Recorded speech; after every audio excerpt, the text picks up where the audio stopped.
सबसे पहले तो नमस्कार सर, आपका स्वागत है हमारे समकालीन दस्तक में।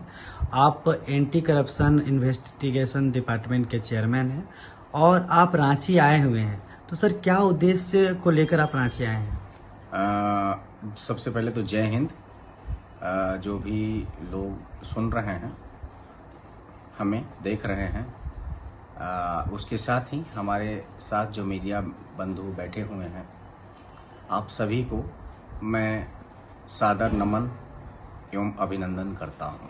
साथ ही रांची के पावन क्षेत्र में हूं, झारखंड पावन क्षेत्र में हूं, तो आप सभी श्रोतागणों को जोहार।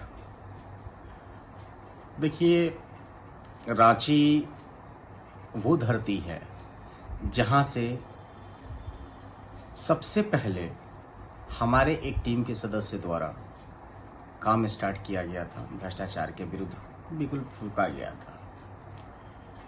झारखंड में ये वही जगह है जहां हमारी टीम ने सबसे पहले अपना काम शुरू किया था। आज पूरे रांची में लगभग सभी जिलों में हम काम कर रहे हैं।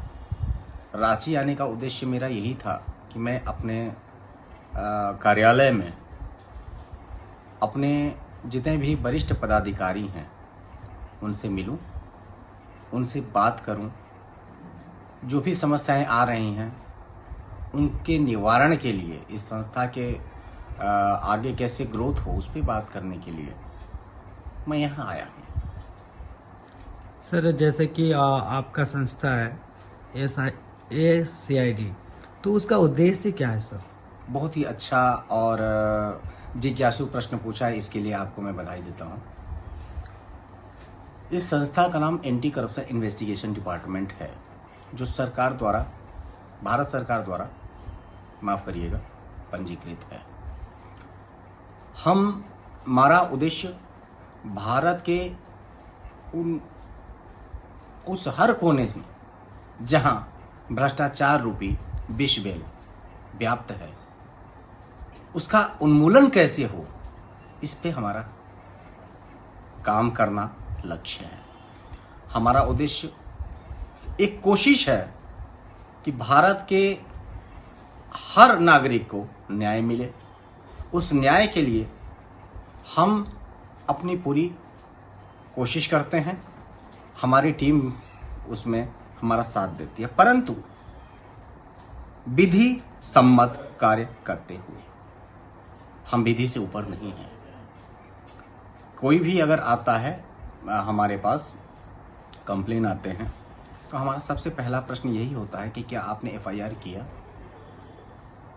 अगर FIR हो गया है तो फिर हम उनसे एक एप्लीकेशन लेते हैं। एप्लीकेशन लेकर के कोशिश करते हैं उस पार्टिकुलर एडमिनिस्ट्रेटिव डिपार्टमेंट से जहाँ की वो समस्या है कि उसका निदान किया जाए। अगर वो सही है तो उसको निदान दिलाने की कोशिश की जाती है।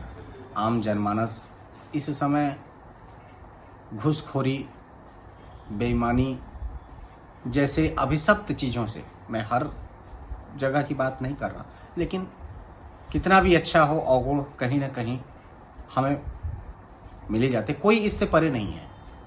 तो हमारी वही एक कोशिश है कि उसको हम कैसे समाप्त करें, उसके लिए हम काम करते हैं। एक कोशिश है हमारी। सर, जैसे कि आपने कहा कि भ्रष्टाचार को खत्म करना है, और उसी तरह सरकार जो है, चाहे कोई भी सरकार हो, चाहे राज्य सरकार हो, चाहे केंद्र सरकार हो, भ्रष्टाचार को लेकर काम कर रही है और हमेशा भ्रष्टाचार को लेकर हमेशा प्रहार करती है, लेकिन फिर भी भ्रष्टाचार रुकने का नाम नहीं ले रहा है। तो इस पे जो SID है वो क्या करना चाहती है? क्या वो भ्रष्टाचार रोकने में सफल हो पाएगी? बिल्कुल, आपका उचित प्रश्न है।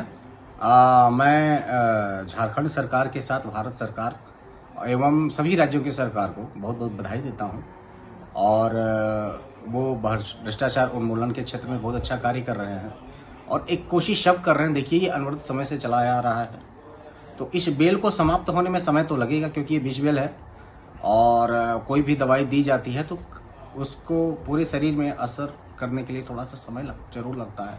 परंतु इतना मैं विश्वास दिलाता हूं कि एक तो हम सरकारी विंग नहीं हैं, तो सरकार के साथ उनको सपोर्ट करके ही हम इस बिल को समाप्त कर सकते हैं। ये हमारी कोशिश है और हम एक तरह से सरकार के सपोर्टिंग हैंड हैं और हर रूप से हमारी कोशिश रहती है कि वो चाहे भारत का सरकार हो, चाहे वो राज्य सरकार हो, उनसे मिलकर एविडेंस कलेक्ट करना और एविडेंस को प्रोवाइड कराना, ये हमारा लक्ष्य रहता है और जो हम धीरे धीरे कर भी रहे हैं। सर एक सवाल, आखिरी सवाल है सर मेरा, जैसे भ्रष्टाचार को लेकर सरकार तो काम कर रही है, लेकिन जो एडमिनिस्ट्रेटर्स या जो कहा गया सरकार नौकरी करने वाले लोग, जो पदाधिकारी प्रशासनिक लोग या प्रशासनिक लोग हैं, मतलब जो भी सरकार के अंडर काम कर रहे हैं, सरकारी नौकरी में कर रहे हैं या किसी डिपार्टमेंट में काम कर रहे हैं, अक्सर देखा जाता है वो लोग ही इनसे ज़्यादा लिप्त रहते हैं और आम लोगों का काम नहीं हो पाता है जल्दी, जिसकी वजह से ये भ्रष्टाचार बढ़ती है। तो इसके लिए आप क्या कहना चाहते हैं? बिल्कुल आपका उचित प्रश्न है, इसीलिए मैंने आपको पहले भी कहा था कि हम सरकार से ऊपर नहीं हैं, ना ही विधि से ऊपर है। लेकिन एक चीज मैं ये भी बता दूं, स्पष्ट बता दूं कि विधि से ऊपर कोई नहीं है। जो भी इससे पीड़ित है, आपके माध्यम से, आप लोगों के माध्यम से मैं सभी को आमंत्रित करता हूं। शर्त यह है कि आपके पास एविडेंस हो, आप सच हो। हम अपनी पूरी कोशिश करेंगे, चाहे वो आरटीआई के माध्यम से हो, चाहे वो एप्लीकेशन के माध्यम से हो, चाहे एविडेंस कलेक्शन के माध्यम से हो। हम पूरी कोशिश करेंगे कि आप आम नागरिक, आम जनमानस, जिसका मैं भी एक हिस्सा हूं, को मैं न्याय दिला सकूं। जहां तक प्रश्न रहा कि जो सरकार में संलिप्त भ्रष्टाचारी हैं, उनको भी मैं यही कहूंगा, एक तरह से आप इसको चेतावनी भी समझ लें और एक तरह से गुजारिश भी समझ लें कि अभी भी समय है, इससे बाज आएं। क्योंकि ठीक है, हम डायरेक्ट तो नहीं, लेकिन एविडेंस आपके खिलाफ इकट्ठा करने की एक कोशिश जरूर करेंगे और अगर एविडेंस हमें मिला तो जो भी हमसे बन पाएगा, मैं उठा नहीं रखूंगा इस अभिशाप से इस देश को आजाद कराने में, जिसको हम भ्रष्टाचार रूपी विश्व बिल के नाम से जान रहे हैं इस समय। धन्यवाद सर। आपका परिचय? Jagdamba Prasad Singh, chairman anti corruption investigation department. बहुत बहुत धन्यवाद सर, आपसे बात करके बहुत अच्छा लगा। जय हिंद। जय हिंद।